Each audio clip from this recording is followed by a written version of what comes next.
Buenas tardes. Buenas Ah, tardes.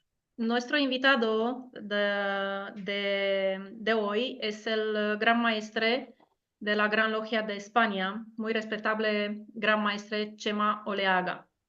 Gracias por aceptar esta entrevista, porque así podemos dar a conocer la historia y la evolución de la masonería española. Muchísimas Ah, gracias. Muchísimas gracias por esta oportunidad.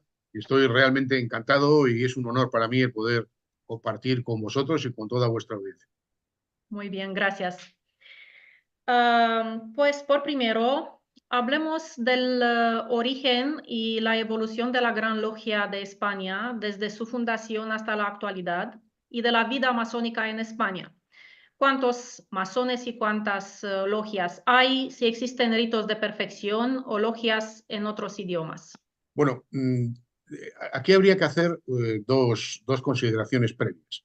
La masonería comienza en España en 1727, cuando el duque de Wharton, que había sido un gran maestro de la logia de los modernos, vamos a decir así, viene a España y funda una logia que en un hotel que se llamaba Las Tres Flores de Lis, y la logia se conocía comúnmente como la Matritense. Esa fue la primera logia en territorio español, porque hubo unos meses antes una experiencia masónica en un barco en la localidad de Brest, en Francia. Y ese barco se llamaba, o sea, la logia que allí se fundó se llamaba la Reunificación Española.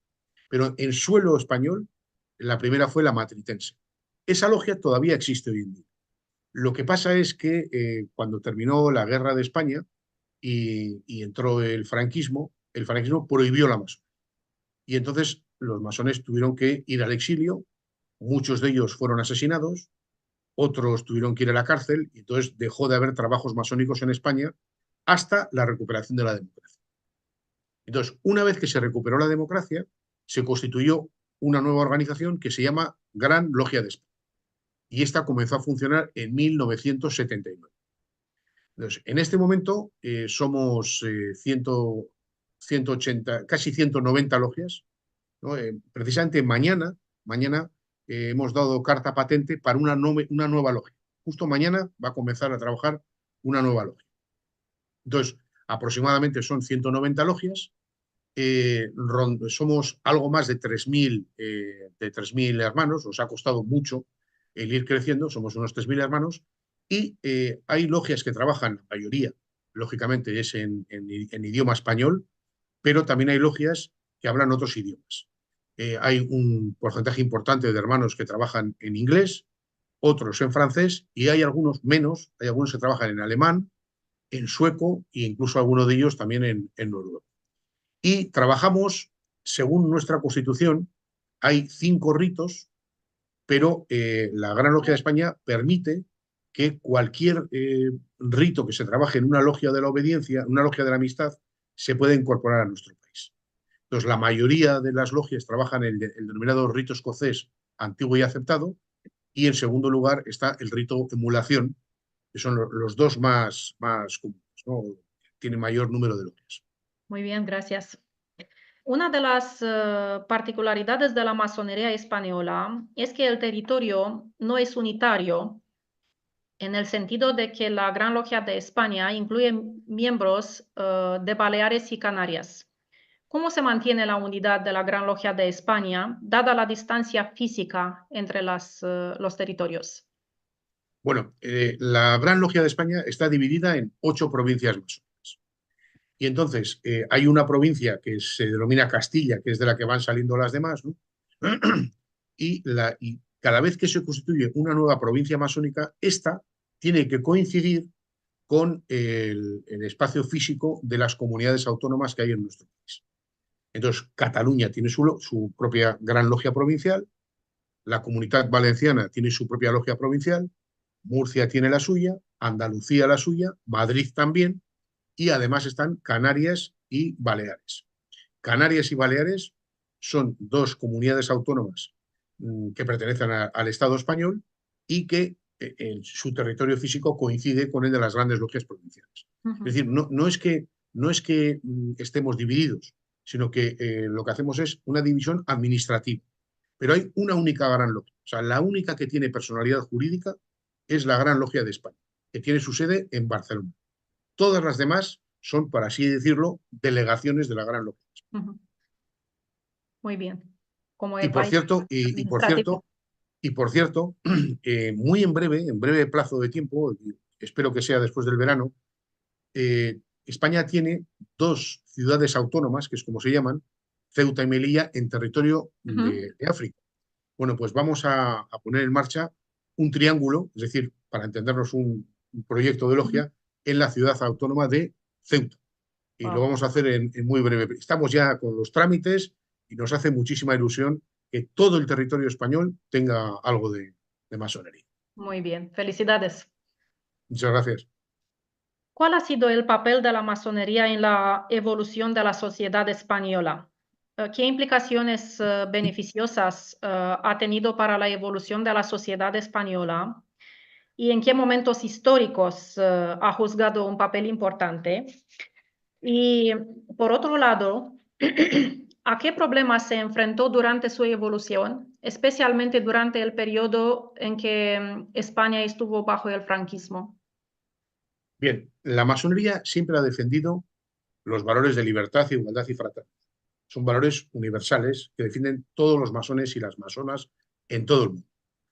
Eso en España suponía defender la educación para todos los ciudadanos y las ciudadanas, la sanidad para universal, todo ese tipo de valores, ¿no?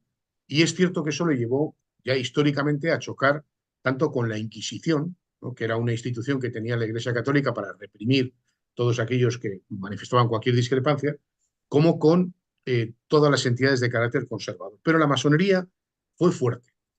Es verdad que hubo un primer problema, un problema serio, y es que en un momento determinado se asociaba a la masonería con los líderes de las independencias en los territorios que eran colonias, ¿no? Como eran territorios de América, o incluso, por ejemplo, José Rizal, que fue uno de los líderes de la independencia en Filipinas, era un masón que se había iniciado en España. Entonces, eso es cierto que existió y hubo también un cierto ataque por parte de los sectores más reaccionarios contra la masonería. Pero la masonería ha tenido siempre un papel de defensa de la democracia y de las libertades. Y te voy a poner un ejemplo. Cuando las mujeres todavía no tenían su propia estructura masónica como hoy en día, lo que es el antecedente de la Gran Logia de España, lo que hizo fue crear unas llamadas logias de adopción, es decir, unas logias en las que se iniciaban mujeres. Una de esas mujeres que se inició en esa logia era Clara Campoamor, que fue la mujer que defendió que las mujeres tenían que tener los mismos derechos que los hombres a la hora de poder votar. Entonces, Ujú. en la Constitución de la República en 1931, el 1 de octubre, consiguió esa mujer, con el apoyo de otras fuerzas, evidentemente, ¿no? Consiguió, fue la que lideró el voto y, por tanto, la igualdad de derechos entre hombres y mujeres. Esto es muy importante. Entonces, la masonería siempre ha sido pionera en el sentido de la defensa de los valores y de los derechos. Y eso es lo que le llevó precisamente a los problemas que hubo durante el franquismo. Durante el franquismo, la persecución fue brutal. Me voy a parar un momento en este punto, ¿no? Porque creo que es importante que todo el mundo sepa esto. En España, Franco y su régimen aprobó en 1940 una ley que permitía matar masones por el mero hecho de ser. Es decir, bastaba con que se descubriera que una persona había sido iniciada en masonería para que pudiera ser ejecutada en determinadas circunstancias. En aquel momento habría en España en torno a 4.000 masones, más o menos como hay ahora, unos 4.000. Bueno, pues fueron ejecutadas 1.000 personas, es decir, un porcentaje altísimo, pero otras fueron privadas de sus bienes, privadas de su capacidad para poder dar clases si eran profesores, o se les incautaba un laboratorio si tenían un laboratorio, si eran científicos o lo que fuera, ¿no? Fue una persecución brutal y que duró muchísimo tiempo. Y la verdad es que la persecución tuvo tal saña que es difícil encontrar un país en el mundo donde se haya hecho una persecución semejante a los masones. Y por ese motivo, ahora estamos intentando recuperar la memoria de aquellos masones y aquellas masonas que fueron objeto de represalia y de sus familias. Dura historia. Sí, muy duro. ¿Cuál es la situación de los miembros de la Gran Logia de España, siendo que hay países que se enfrentan a la pérdida de miembros activos o la disminución del número de personas que desean iniciarse en la masonería? ¿Cuál es el método de reclutamiento de nuevos miembros para la Gran Logia de España? Bueno, nosotros partimos de una situación peor que la de otros países, Claro. porque la persecución generó muchos prejuicios y todavía hoy en día hay personas que ven a la masonería con cierto recelo por los prejuicios que se generaron durante la época del franquismo. Entonces, por ese motivo, hace ya unos años, con el anterior gran maestro, empezamos un proceso de apertura, que consistía básicamente en que personas relevantes en determinadas ciudades españolas salieran públicamente a contar que eran masones y que de esa forma pues intentar normalizar la presencia de la masonería en el espacio. Y tuvo bastante éxito. Hemos continuado ese mecanismo y precisamente lo que hemos hecho ahora es dar un paso más. Conferencias, charlas, exposiciones. Las exposiciones están teniendo un éxito espectacular. O sea, cuando los masones nos reunimos, es más, nos ha pasado incluso que organizaciones profanas, pero que en su seno había masones reconocidos, nos han pedido material masónico para incorporar a sus propias exposiciones, ¿no? Imaginemos pues, un escritor o un político que fue masón, pues los que están organizando la exposición nos piden, oye, queremos documentar la parte masónica de este personaje. Entonces nosotros le entregamos un material y la verdad es que está teniendo muchísimo éxito. Y en los últimos tiempos incluso hemos llegado a hacer cómics para un público más, en fin, más joven, ¿no? Podcast y todo tipo de elementos que sean más sencillos, ¿no? La masonería tiene prohibido el hacer el proselitismo, no lo podemos hacer, pero indudablemente con este tipo de actividades la masonería se normaliza, se da a conocer y está teniendo bastante buen resultado. Tengo que decir que hemos notado un crecimiento de en torno a un 10% en los últimos 2, 3 años, Muy bien. más o menos, ¿eh? Tanto en la masonería masculina como en la masonería femenina, porque hemos hecho conjuntamente estas cosas. Ok.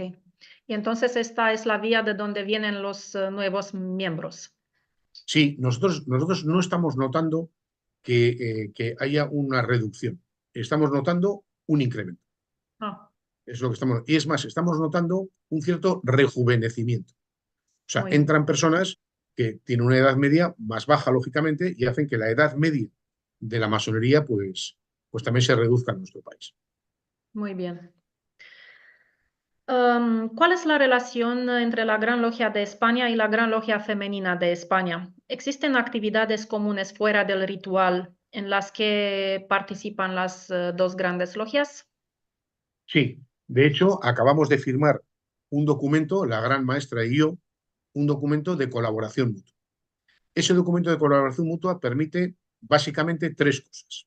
La primera es que los espacios masónicos que dispone la Gran Logia de España los ponemos a disposición de la Gran Logia Femenina y ellas pueden trabajar en esos espacios, ¿no?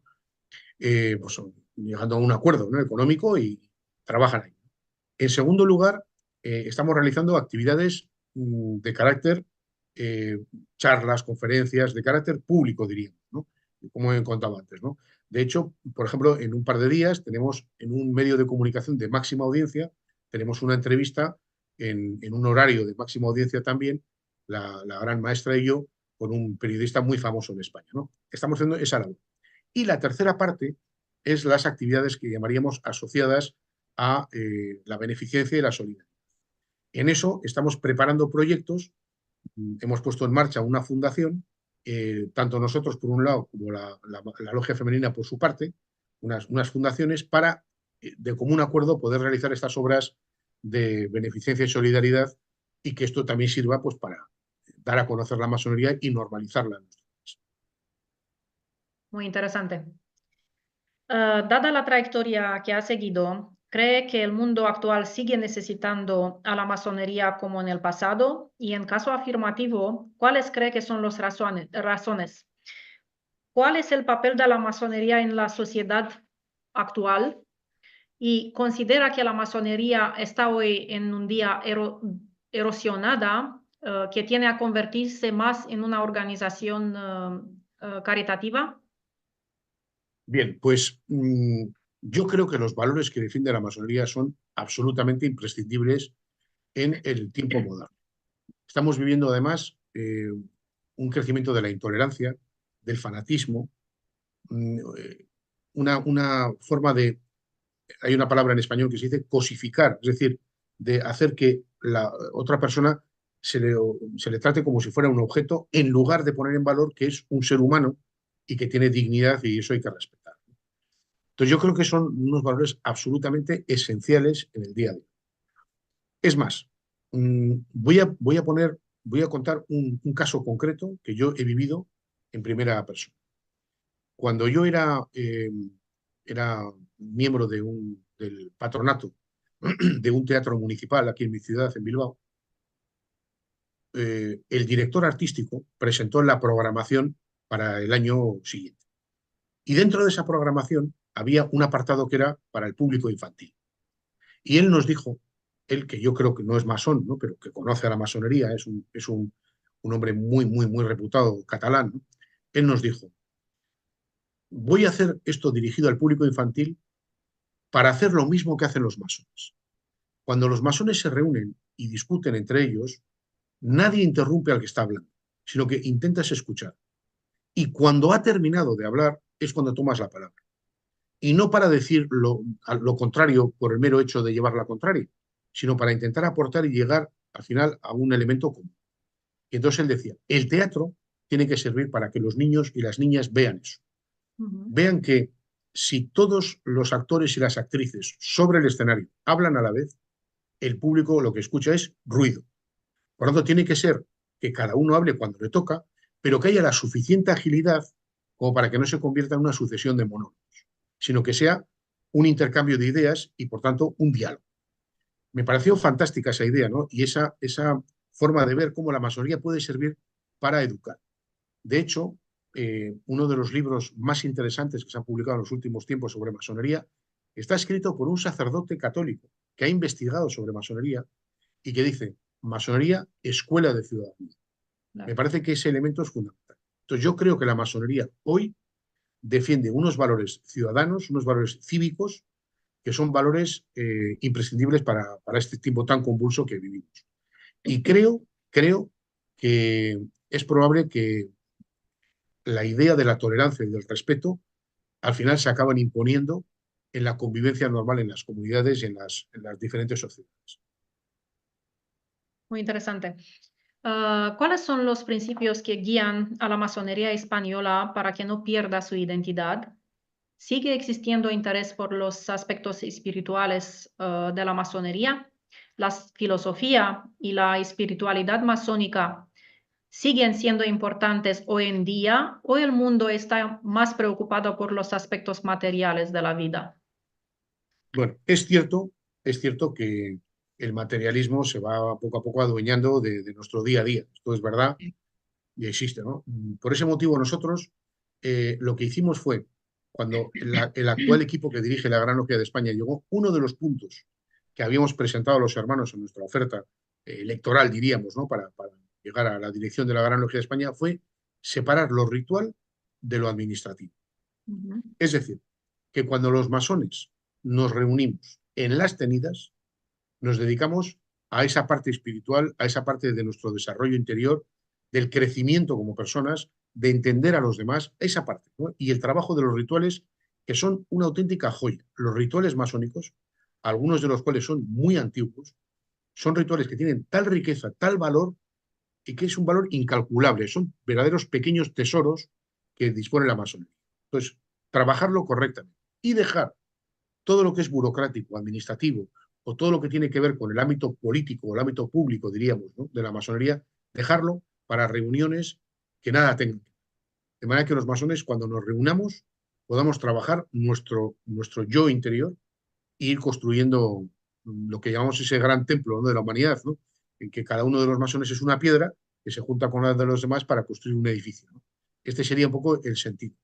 Y entonces la masonería española tiene muy a gala el trabajar los ritos muy bien, el conocimiento de los rituales y el trabajo, nuestros trabajos de tanto de las planchas como, o sea, los trabajos, diríamos, rituales que hacemos, todos los trabajos se hacen con una gran solvencia. Y Ujú. tenemos separado todo lo que tiene que ver con lo administrativo, para no mezclar las cosas.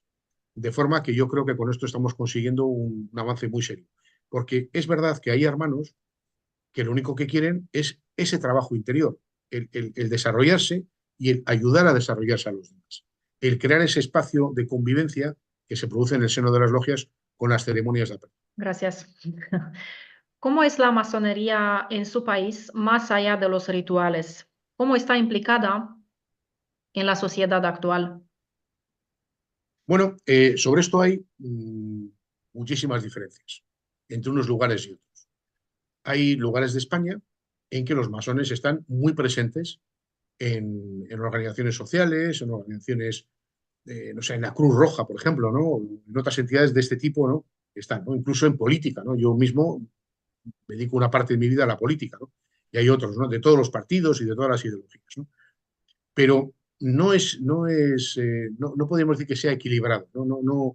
No en todos los sitios es igual. En unos lugares es más y en otros lugares es menos. Yo diría que en todo lo que tiene que ver con actividades relacionadas con beneficencia y solidaridad, ahí hay muchísimos más. En todo lo que tiene que ver, tanto en entidades que se dedican a la mejora de la vida, por ejemplo, los bancos de alimentos, en ese tipo de cosas hay muchísimos masones trabajando. Quizá en otras actividades, pues hay menos, ¿no? En el mundo de la política, o eso quizá hay menos. Y luego hay muchos masones, es curioso esto, en el mundo de la ciencia, de la universidad, muchísimos masones en el mundo de la universidad, y eso es muy interesante, porque es un aspecto que forma, y curiosamente en el mundo del deporte y del deporte de alto nivel. No puedo desvelar, lógicamente, sus nombres, pero hay masones muy relevantes en el ámbito deportivo que tienen muy a gala el ser masones y dicen que para su éxito profesional como deportistas les ayuda mucho el método masónico y lo que han aprendido las leyes. Interesante. Pues hablando de la sociedad, ¿cómo ve hoy la sociedad española a la masonería tras un largo periodo de persecución, especialmente bajo el franquismo, que la consideraba una conspiración judeo-masónica? ¿Cómo son considerados los miembros de la masonería por la sociedad? ¿Ser masón implica restricciones en la vida profesional? Pues esta es una pregunta muy pertinente que constituye uno de los objetos de trabajo del actual equipo de dirección de la masonería. La frase concreta que utilizaba el franquismo era conspiración judeo-masónica en contubernio rojo separatista. Fíjate, para traducir eso, ¿no? a cualquier otro Sí. idioma, ¿no? Yo, por ejemplo, que en mi tierra, en el País Vasco, hablamos euskera también, además del español, ¿no? El castellano, pues eso es muy difícil de traducir, una frase tan contundente, ¿no? Pero bueno, lo cierto es que hubo 40 años de persecución y 40 años de presión. Y entonces nos dimos cuenta que era necesario combatir eso, porque la sociedad tenía resistencia a aceptar la masonería, la consideraba como algo malo Sí. y todavía hoy en día subsiste. Te voy a contar una anécdota. El actual secretario de Estado de Memoria Democrática, que no es masón, es un investigador de masonería. Él comenzó estudiando la masonería porque vio que un antiguo alcalde de Almería, que era su ciudad, no le permitían ser enterrado en el cementerio municipal. Entonces, a él le extrañó y vio que el motivo por el cual no le dejaban enterrar es porque era masón, ¿no? Ya. Porque quien gestionaba ese cementerio era la Iglesia Católica y consideraban un hereje. Entonces empezó a investigar la masonería y se convirtió en uno de los máximos expertos. Cuando publicó su primer libro, su madre le dijo, yo creo que debías dedicarte a temas menos raros que estos, ¿no? O sea, la propia madre de él le venía a decir que esto de la masonería, pues que, en fin, que se dedicara a cosas más interesantes. Entonces, nosotros hemos desarrollado un programa de trabajo y hemos tenido la fortuna de que la Ley de Memoria Democrática, que se aprobó hace un par de años en España, Ujú. reconoce expresamente en su artículo 3 que los masones, las masonas y sus familias son víctimas de la represalia. Y el gobierno realiza cada año un acto simbólico de resarcimiento, que es el último día de octubre. Bueno, pues ese día, hace 2 años, entregaron la distinción a un masón de la Gran Logia de España y del Supremo Consejo del grado 33, y el año pasado a una masona de la Gran Logia Femenina, la Gran Maestra. Es decir, que ha habido ya un reconocimiento del gobierno, ¿no?, y del Estado, y está habiendo reconocimientos semejantes en un montón de comunidades autónomas. Eso está permitiendo que la masonería vaya poco a poco perdiendo ese halo negativo y convirtiéndose en una organización honorable como es en cualquier otro país de nuestro entorno. Entonces, ¿en qué situación concreta se encuentra ahora? Pues yo diría que todavía hay muchos prejuicios, pero que afortunadamente los vamos poco a poco combatiendo. Ok, pero ser masón tiene repercusiones en la vida profesional. No necesariamente. Yo, por ejemplo, Hoy, en mi experiencia personal por ha esto sido todo. pregunto. Sí, sí, sí, sí. En mi experiencia personal ha sido todo lo contrario. Desde el momento en que yo confesé públicamente que era masón, no he tenido ningún problema, todo lo contrario. Incluso estas personas, cuando yo ejercía como abogado, porque ahora estoy en otras tareas, ¿no? Sí, sí. Incluso llegué a tener algunos clientes que venían pues porque sabían que era masón, era una cosa curiosa. Pero sí reconozco que todavía hay algunos hermanos que se resisten a dar a conocer su pertenencia a la masonería porque creen que pueden tener problemas en su trabajo. Eso es cierto. Todavía se da esa circunstancia. Vamos a decir así que cada vez menos, pero todavía existe un porcentaje de hermanos que pueden tener ese problema. Sobre todo cuando hablamos de entidades muy ultraconservadoras, ¿no? Gente Ok, muy conservadora, ¿no? Entonces, ahí en esos campos sí reconozco que puede haber algún. ok, gracias. Es fácil ver que la percepción pública de la masonería ha cambiado con el tiempo. Um, ¿Qué cree que ha contribuido a este cambio? ¿Existe alguna relación entre el cambio de percepción pública y la calidad humana de los miembros? ¿Ha observado si una mejor percepción pública conduce a un aumento del número de miembros? Pues ese es el asunto. Efectivamente, es tal cual lo has dicho. Es decir, cuando empezamos poco a poco a ir dando a conocer nuestra pertenencia a la masonería públicamente a algunas personas que habíamos ocupado cargos o que habíamos tenido cierta relevancia, empezamos a observar que la gente se sorprendía, decía, ahí va, pues si esta persona es masona, o sea, es masón, ¿no? Pues lo normal es que sea gente normal, ¿no? Porque esta persona es normal, yo le conozco, le he tratado, ¿no? Cuando empezamos a abrir nuestros templos y a hacer exposiciones y la gente veía que aquello era algo inofensivo, que simplemente era algo simbólico, que era un lenguaje a través del cual se intentaba compartir valores cívicos y valores humanos, ¿no? Pues empezaron a darse cuenta de que esto era algo positivo, ¿no? Entonces, realmente, eh, yo creo, honestamente, creo que esto ha servido para hacer que la sociedad vaya aceptando la masonería como es. Y es verdad que tenemos hermanos de una calidad altísima. O sea, es increíble. Hermanos que conocen materias de todo tipo, que son expertos en muchísimas cosas, que son médicos relevantes o son historiadores. También hay masones que son todo lo contrario. O sea, quiero decir que no tienen ningún rango especial ni nada, son trabajadores, ¿no? Pero que en sus respectivos oficios son verdaderos líderes ciudadanos, ¿no? Son personas comprometidas, inquietas. Ujú. Y eso hace que la masonería vaya poco a poco entrando en la sociedad y haciendo que la sociedad lo vea de otra manera diferente. Es decir, que nos encontramos con hermanos muy relevantes que pueden tener altísimos puestos de responsabilidad en todos los ámbitos y hermanos que sin tenerlo, sin embargo, allí donde están, realizan una labor también muy importante de unir, de empastar a unos y a otros, ¿no? Y entonces esto está sirviendo, creo yo, para este crecimiento que estamos notando en los últimos tiempos. Ok, la gente ha visto que no, que las personas que son masones no son raras. Que no hay peligro, efectivamente, ¿no? Que No hay son, ningún son peligro, personas normales y exactamente. corrientes. De hecho, cuando algún masón famoso fallece y alguien dice, ay va, pero este era masón, Cantinflas, por ejemplo, ¿no? Que era un personaje que en el mundo latino pues era un humorista con películas, ¿no? Pues cuando alguien ve, o Charles Chaplin, ¿no? Cuando alguien ve a estas personas, o cuando dices, por ejemplo, que los 3 astronautas que fueron a la Luna eran masones, Claro, eran masones, también eran rotarios y también eran astronautas. Es decir, no tiene nada que ver. Una persona puede tener varias facetas en su vida, ¿no? Entonces, cuando vas conociendo a ese tipo de personas, que son personas normales y corrientes, es cuando te das cuenta de la verdadera importancia que tiene el que si esa persona ha dedicado su vida a la masonería también, es porque no puede ser mala. Y de alguna manera, pues está contribuyendo muy, muy positivo. Claro. ¿Cómo ve el futuro de la masonería en España y en el mundo? Bueno, yo en España veo un futuro muy brillante. Estoy viendo que hay cada vez más interés. Lo veo simplemente en el mero hecho de la cantidad de entrevistas y solicitud de charlas, coloquios o exposiciones que estamos recibiendo de toda España. Y muy particularmente, además, de lugares donde todavía incluso no tenemos ni siquiera una logia.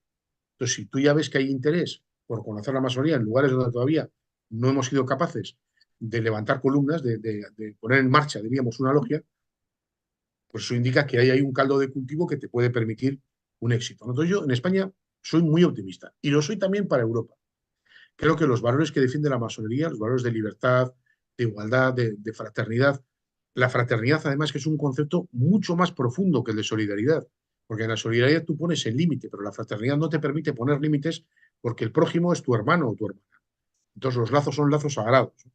Eso yo creo que es muy relevante. Y me parece que en América Latina está creciendo de una manera increíble la masonería, Ujú. ¿no? España es fundadora de la Confederación Masónica Interamericana y la verdad es que el auge que está viendo allí, la efervescencia que está viendo de masonería es muy relevante. Ahora bien, no puedo hablar de otras partes del mundo porque no lo conozco tanto, pero por lo menos en lo que es Europa y América Latina y el mundo británico, creo el mundo anglosajón, vamos a decir en líneas generales, Estados Unidos, Inglaterra, etcétera, creo que tenemos un futuro muy brillante.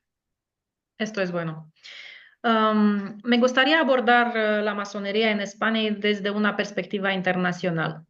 ¿Con qué otras grandes logias del mundo tenéis relaciones fraternales o habéis intercambiado grandes representantes? Bueno, muchísimas. Tenemos, o sea, en la página web de la Gran Logia de España viene un apartado específico de logias de la amistad. Entonces, vamos, tenemos relaciones con prácticamente todos los países de América Latina, o sea, no, de América, ¿no? De América del Sur, América del Centro, América del Norte, ¿no? Con todos los países de Europa, con todos, incluido muchos países del Este, ¿no? Con todos los países, ¿no? Y también tenemos con logias de África, pues Marruecos, por ejemplo, ¿no? Que recientemente, a raíz de esto que he comentado antes, de un triángulo en Ceuta, pues Sí. probablemente tengamos que tener con ellos relaciones, ¿no? Por ejemplo, con la gran logia de la República Sudafricana, ¿no? Tenemos, ¿no? O en Australia, que en Australia además hay una logia que habla en español, ¿no? Y ¿no? Cervantes, ¿no? Se llama, más es una logia, pues es un nombre, en fin, Miguel de Sí, sí. Cervantes, ¿no? Bueno, pues entonces hay en todos los, Japón, etcétera, hay en todos los países del mundo tenemos relación. Y precisamente ahora estamos revisando los representantes, ¿no? Para hacer algunos cambios que tenemos que hacer, ¿no? Y estamos recibiendo solicitudes de logias de otros lugares que nos piden designar un representante en nuestro país porque les interesa mucho el movimiento masónico que está habiendo en España, este cambio constitucional que hemos hecho y esta nueva manera de organización. De hecho, hace poco tiempo tuve una reunión con grandes maestros y me pedían que les contase cómo estábamos distribuyendo el trabajo este de renovación que estamos haciendo. Y entonces hubo algunos días que me dijeron, bueno, cuando termines de hacer eso, nos vienes a nuestro país a explicar y lo pondremos en marcha en nuestros países también. O sea que Ojalá. en ese sentido, la verdad es que estoy muy, muy satisfecho de la cantidad de relaciones que tenemos masónicas con otras grandes obediencias de la amistad. Muy bien, felicidades. Muchas gracias. En la misma llave de internacionalismo, ¿han notado diferencias entre masonería de Europa Occidental y de la Europa del Este, entre la de América del Sur y de la de América del Norte? ¿Qué tipo de masonería crees que se acerca más de lo que debería ser especialmente la masonería? Pues esta es una muy buena pregunta, muy buena pregunta porque esta misma pregunta se da en el ámbito profano también. Es decir, los españoles tenemos una relación anímica, vamos a decir así, con el mundo latinoamericano. En fin, ¿no? Pues son lazos, incluso en algún caso hasta familiares. Yo tengo familia que vive en Chile o que vive en Venezuela o en México, ¿no? Entonces, hay lazos incluso familiares, ¿no? Y compartimos el mismo idioma y eso te une, quieras que no, te une de alguna forma. Pero también es verdad que la vocación europea que tiene nuestro país, que tiene España, hace que nos sintamos muy próximos pues, a Francia, a Portugal, a Inglaterra, a Alemania, etcétera, ¿no?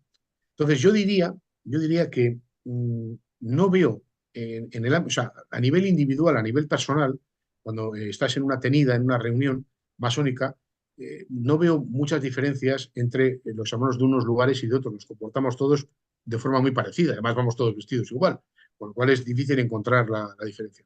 Pero sí reconozco que hay ciertos modos o ciertas maneras de organización que son diferentes en unos lugares y otros. Entonces, dentro de Europa, la diferencia entre el mundo de la Europa, vamos a decir así, más del este y la Europa más occidental es muy pequeña, muy pequeña. Quizá eh, puede haber algunas pequeñas diferencias, ¿no? Pero vamos, no veo grandes diferencias y en cambio hay más diferencias con la forma de organizarse de las logias en América. Eso es verdad, ¿no? E incluso la manera de comunicarse a veces es distinta, ¿no? Pero, ¿sabes? La grandeza que tiene la masonería es que tú puedes ir mañana a una tenida en un país que habla un idioma que casi no conoces y al estar dentro, lo que ves te resulta tan familiar que, que, que, que no sientes el problema del idioma, porque lo entiendes todo, lo sientes, porque la masonería no es solamente un lenguaje o no es solamente una asociación, sino que es una experiencia de vida. Entonces llevas tan dentro, tan en el corazón los valores que has aprendido, que cuando te reúnes con otros hermanos, sean de donde sean, pues surge esa especie de egregor que dicen los franceses, esa especie de sintonía que se produce y disfrutas enormemente. Entonces yo diría en este sentido que no hay tantas diferencias, sí las hay, evidentemente, cada país tiene su idiosincrasia, ¿no? Pero no hay tantas diferencias. Pero lo que sí veo lo que sí veo es que quizá en la manera de comunicarse, sobre todo en las relaciones, vamos a decir así, más asociativas, ahí sí que hay algunas pequeñas diferencias entre unos y otros. Una vez repasada la masonería en España, conviene conocer a la persona que actualmente está contribuyendo a su desarrollo. Muy respetable Gran Maestre. Le ruego que se presente tanto como Gran Maestre de la Gran Logia de España como ciudadano español. Bueno, pues me llamo Chema Oleaga Zalbidea, soy natural de una ciudad en el norte de España que se llama Bilbao. Wow. Eh, Nací allí hace ya unos cuantos años, hace 60 años, ¿no? Nací allí. Y, y mi trabajo profano es el de la abogacía, es mi gran vocación, junto con la masonería ha sido siempre la abogacía y la política, ¿no? Son las tres cosas, ¿no? Y yo inicié mi carrera política hace ya muchos años porque en el País Vasco había terrorismo. Había una organización terrorista que asesinaba a todo aquel que pensaba de forma diferente. Entonces me parecía que aquello no podía ser. Y entonces decidí dar el paso y entré en política, ¿no? Ese fue el motivo. Fui concejal muchos años en el Ayuntamiento de Bilbao, ¿no? Fui incluso candidato a alcalde en dos ocasiones y luego volví a dejar la política y me dediqué nuevamente a la abogacía, que era mi vocación, ¿no? Estuve un tiempo también en el gobierno vasco, presidí una empresa pública, que es la empresa del Metro, que es una de las empresas más importantes que hay en el País Vasco. Y hace unos años, hace exactamente 5 años, pues me pidieron que volviera a dejar mi despacho y que me presentara a las elecciones como senador. Entonces, en este momento soy senador por la provincia, por el territorio, como decimos nosotros, el territorio histórico de Vizcaya, ¿no? Pertenezco al Partido Socialista y soy en el Senado el portavoz de mi grupo político en la Comisión de Justicia. Soy el responsable de la elaboración de las leyes y todo esto en en el Senado. Y entonces es una tarea verdaderamente apasionante. En la legislatura pasada tuve ocasión de participar en un montón de leyes que han supuesto grandes avances para mi país y tengo que decir que intenté de alguna manera pues aportar también lo que he aprendido en las logias, ¿no? Ese concepto de tolerancia, de respeto a las ideas, ponerme en la situación del otro, etc. Y recuerdo muy particularmente cuando se aprobó la ley de memoria democrática que reconocía a los masones y a las masonas y a sus familias como como objeto de represalia, pues ese día fue tan emocionante que incluso me puse la misma corbata que llevo hoy, ¿no? Que es la corbata de la Gran Logia de España, y la llevé ese día al Pleno y dije, ¿no? Que llevo esta corbata en homenaje a estas personas, ¿no? Esto en el ámbito profano.